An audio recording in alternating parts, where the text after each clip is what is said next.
I'm seeing lanes, almost like bowling lanes or something like that, but they're merging. And it's like the momentum you've been in, you've both good. Okay, it seems like there's been an increase of blessings, there's been an increase of health, there's been an increase of abundance, but there's also been an increase of responsibilities of, it's like the work and the play has been increasing, and you've been doing your best to keep up with it and to handle both, and to not, maybe previously the way you handled things was like, okay, I'm just gonna lock in, disassociate, and just get this done. And you would be like giving your all, and just like maybe that's the only way you could get something done, is by getting yourself to that point where you're like, I just have to do it. Or maybe you would always wait till the last minute, and like that's the only way you could motivate yourself. But however it was, it obviously worked for the time being and got you to this place. Or if it didn't work, it wouldn't have got you here. But it's not sustainable. So it's kind of like if you are waiting for your next paycheck, for example, and you don't have a lot to spend on groceries, and you get some ramen, and maybe you don't normally eat stuff like that, and you're trying to be healthier, but you're like, you know what, it's just for a few days, like it's just to carry me from this place to this place till I get my paycheck again. So it's something where like what worked was sustainable in the moment, but it wasn't meant to be long term. And so that method you had of getting things done, that was not sustainable, because it was still like coming from a place of forcing yourself. Like, I really don't want to do this, but I have to, so I have to just force it. And so many people operate like that normally, and they think that's normal. They believe that life is filled with things you don't want to do, and you just have to do them. But that doesn't have to be your reality if that's not what you believe. If that just feels wrong, if you're like, things should be easier, everything isn't supposed to feel like a chore or like a battle, then this message is for you. So with that, I'm seeing everything is increasing, and you can feel it, and it's like leading up to a point. And it's not that you're waiting on this point, whatever it is, because like I said, you have so much to do. Like, you could feel like you don't really get a second of free time, but it's like, it doesn't feel like you have all these obligations and you're like, oh, I'm so busy, I'm so overwhelmed. It's more like you're choosing them. Like, you could just ignore them and you could just waste your time, but you don't want to do that. And so you finally got to a place where you're like, your plate is full, but you're not necessarily upset about it. It's just you want to be able to keep up with it. You want to be able to continue this momentum. And you understand now also that in order to keep up momentum, that requires self-love. And like, as your workload increases, as your responsibilities increase, your self-care needs to increase as well. Just like if you started working out every day, like you had this goal, you're burning a ton of calories, you're going to need to eat more, you're going to need to sleep more, because you're exerting more. And like, if you don't give yourself extra, you're just going to burn yourself out. And I think you've learned that already. And that's why you're navigating this energy in a different way than before, where you would just like push yourself, and then it's like, okay, it's done. I can come back to reality. I can come back into my body. But it's like, you're not supposed to have to disassociate just to do the laundry or just to do an assignment or something like that. So there's something about everything's feeling increasingly intense, but at the same time, everything's getting increasingly balanced. This is the part of balance that doesn't always feel balanced. Like, it can feel chaotic, but and I always explain this, it's because it's like if something was put together the wrong way, it has to be first taken apart to then be put together the right way. And so when you're in that chaos of everything being taken apart, it can feel like the opposite is actually happening, like everything is really falling apart. But it's only falling apart to fall together and to be better than it was. So if you relate to any of that, then you will probably relate to whatever comes out in the cards. So let's see.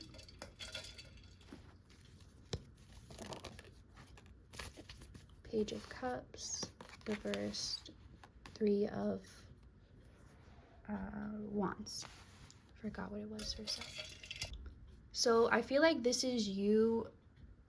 You're not expecting things to get easier. You're not waiting like, let me just really hustle right now and then I can rest. It's like there's no rest that you're expecting. You're just expecting to get stronger.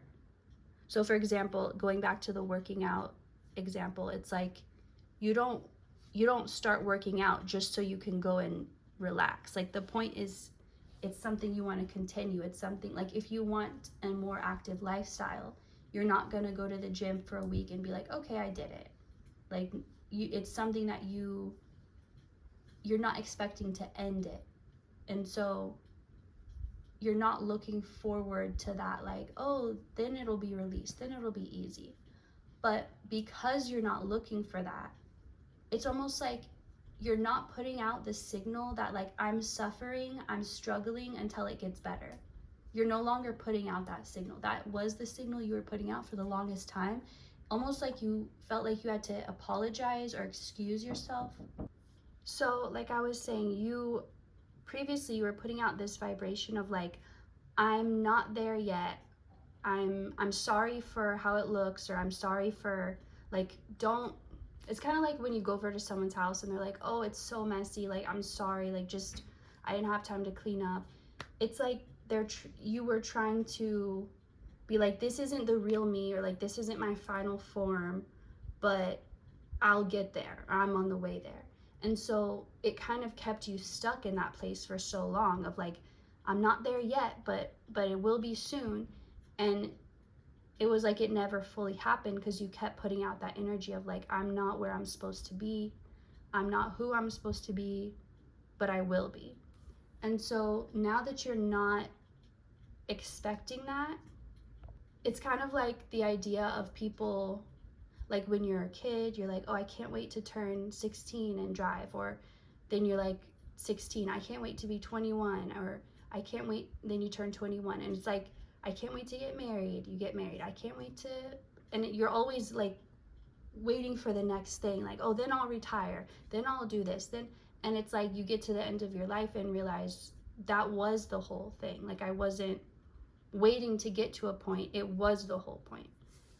So you've realized that, you understand that, and you're no longer living in that old energy of like, I'll get there, but I'm not there yet. You're like, I'm always here because I'm literally right here. I'm here. Everything revolves around me. And so because you're no longer in that space of expecting, not that you shouldn't expect good. This isn't what I'm saying. So I hope you understand like the nuance of what I'm talking about.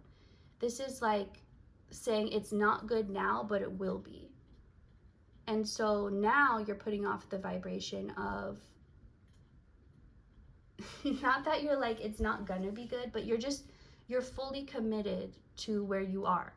You're not ignoring anything. You're not like, oh, let me just power through this like you're fully there. You're fully present. You're not trying to force anything. You're not trying to rush through anything to get to a certain point or a certain place. You're just fully in it. So that's why you're not sorry, that's why you've broken out of the loop, okay? Because you're no longer like waiting. You're no longer waiting. Whatever you'd been putting on hold, and I don't mean to make anyone feel bad, like, oh, you're just choosing to wait. Like, I could do that, but I'm gonna put it off. That's not what I mean at all. I mean where like maybe you wanted it so bad, or you wanted to do it so bad, but you just couldn't. Like you had so many other obligations, or you just literally didn't have the energy, or just the mental idea of doing it felt so exhausting that you just couldn't even get through the mental part of it. But that's what I mean by waiting. And the type of waiting where it doesn't feel like it's you waiting. Like you're not waiting on yourself. You feel like you're waiting on circumstances that are beyond your control. And you feel like at mercy to them or a victim to them even. But the point is, because you've changed, circumstances are changing.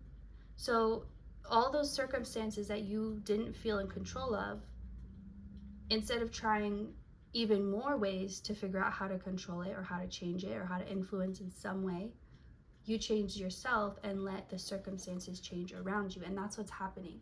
And all those ripples of changes that you put out are now reaching you. They're reaching back to you. So let's see what else. What does this mean for you now? Actually, I want to get some from here. What does this mean for you now that this has shifted? Okay, so 10 of Pentacles. And I'm going to get another one to go with that. Okay, that's just too many. That's just too many. Sometimes I feel bad when I say that. I feel like mean. Okay, let's see. Sorry, let me get it in your view. So we have 10 of Pentacles and then Page or Knight of Wands. I mean, Swords. Okay, anyway.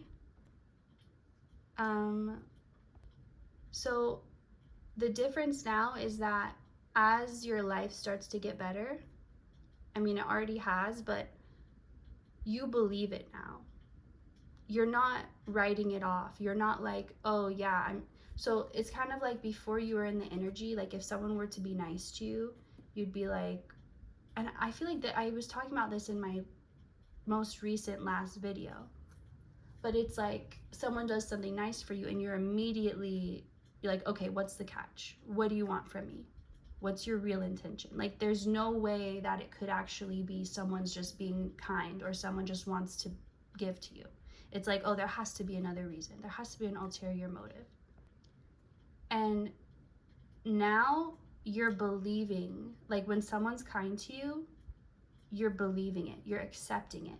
Because in your mind, you're like, it is possible that people could be kind to me and not want something out of it. It is possible that people could just enjoy giving. Like, it's just something they like to do. Maybe that's their love language. Like, you're starting to let go of all those beliefs that are like, if someone's kind to you, that's a red flag.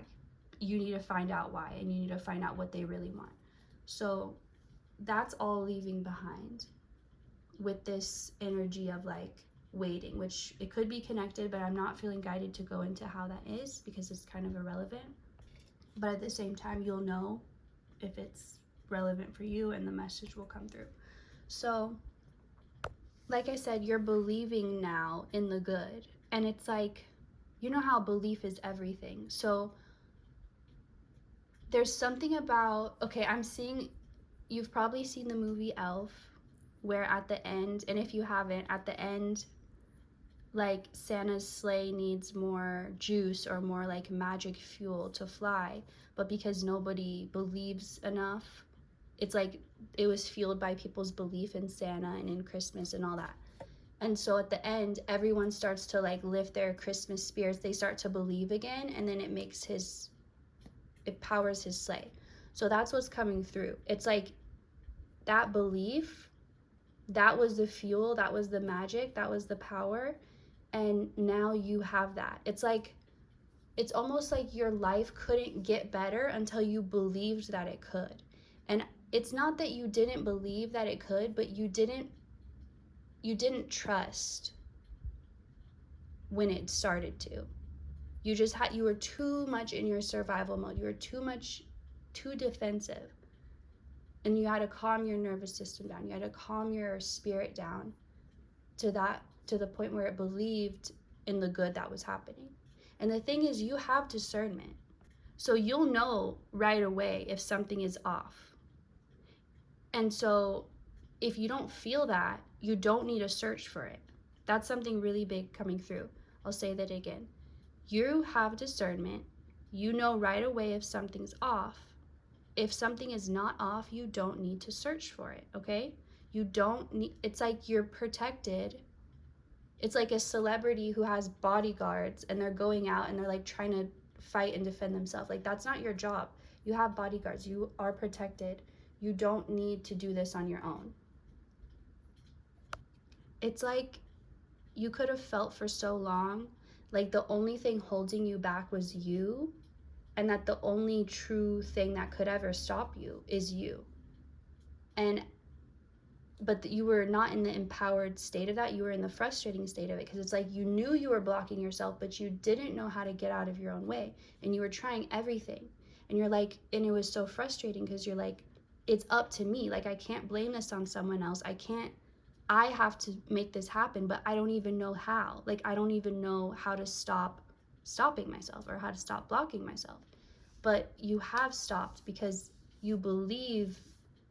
Like if someone doesn't even believe good can happen to them, how could it ever come through? Like you, even the smallest belief, even if it's not big, it just has to be the smallest belief that you believe, yeah, good things could happen for you, good things could happen to you. And that's where you're finally at now. And it's like all these blessings that you've been hearing, oh, this is coming, or oh, you're about to be in this cycle, and all this abundance is ready for you. And you're like, okay, and I feel it. Like I know I'm not just hearing it and it's a lie, because I feel it too. And like I see signs and I see evidence of it. But like, when is it actually going to happen? And it's like, it happens now because you believe it can. You're not trying to search for why it's not going to work out or why it's not true. Let's see what else. Seven of Swords.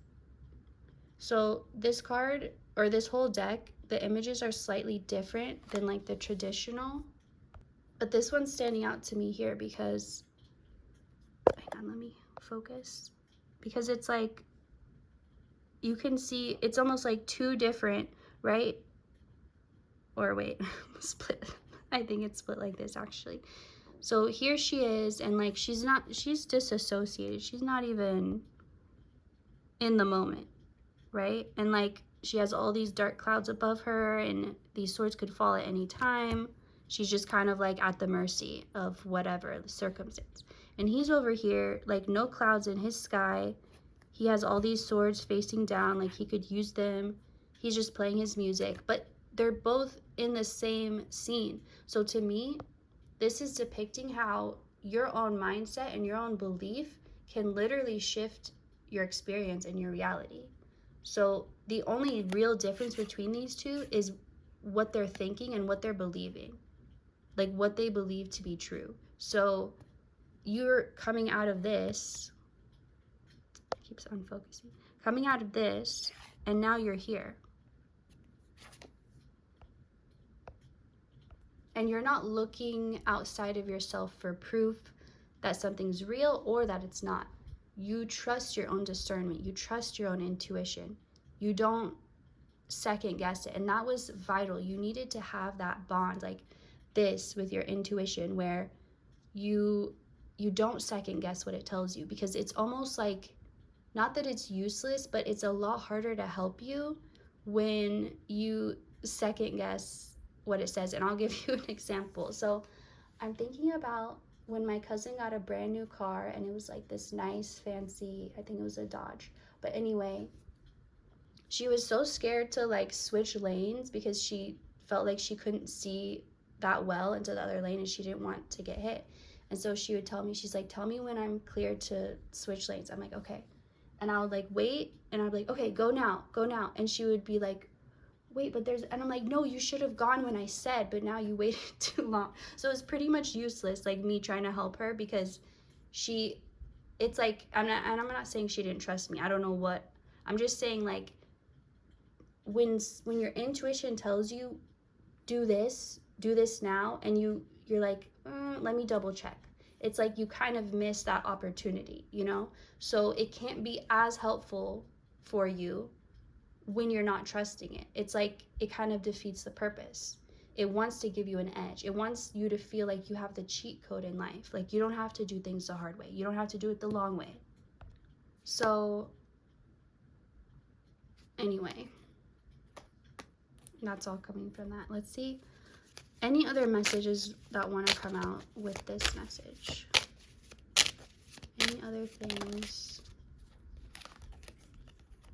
Okay, you're going to start to feel your excitement increase. Like going back to this picture, when I said this is you now, you could be like, I feel more like this though.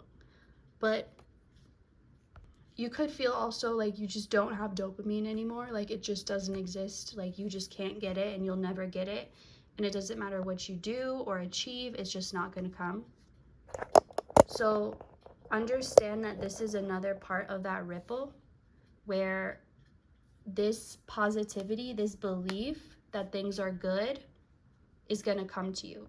If it hasn't already, it's about to. But it's that part of you where you hear something's good and you don't feel the need to go validate that. You're like, okay, this is coming, but now let me search up and like do a reading on it just to be sure. And just to, it's like you don't need that extra certainty anymore. That's where you're at, where you can just move seamlessly through life without double checking everything and being like, was I wrong? Did I get that wrong? That's just too exhausting, and you were just too in that. And now, like, it's the time to release that. Also, unrelated but probably related, today is the full moon in Aries, and what I've heard about this moon is that it's really helping you to just let go of your own BS and like go with what you know is true and like not second guess or doubt or be, it's like the opposite of that wishy-washy energy of like, shouldn't I don't know. It's like, just do what you know you need to do. This isn't about being impulsive because you already know. You're just second guessing what you know. So this is really time, energetically, astrologically, however you want to think of it. This is time for you to fully be in that. And now you're ready to, because you're not like, but what if, like, you have the strength to go all in on your belief and not be wishy-washy anymore. So don't even entertain those doubts anymore. They're expired, they're done. They don't exist in this reality anymore. That's why they don't feel right. So, okay, might as well. Any other messages from this deck? Ace of Pentacles. Before I say anything, I just want you to take in what you feel about this card, what it tells you, being that it's in reverse. Because your initial reaction is going to be your specific message. So if your initial reaction was anything like, it's in reverse, no, like I need it now, that's going to be a message in itself. But if your initial reaction was like, oh, it's about to come, that's why it's in reverse, that's also gonna, it's more just to give you a gauge of like where your mindset is right now and where it feels more aligned to be. This isn't telling you, oh, you should be thinking this and you shouldn't be thinking this. What feels more aligned to believe? That you just missed an opportunity, or that it's right here about to expose itself to you, or that it's always been within you and you're just awakening to it. So really, there's different messages, but it's meant for you to understand how you feel and what you might need to adjust. That's all I'm getting for you in this reading. I hope you enjoyed, and I will see you next time. Goodbye.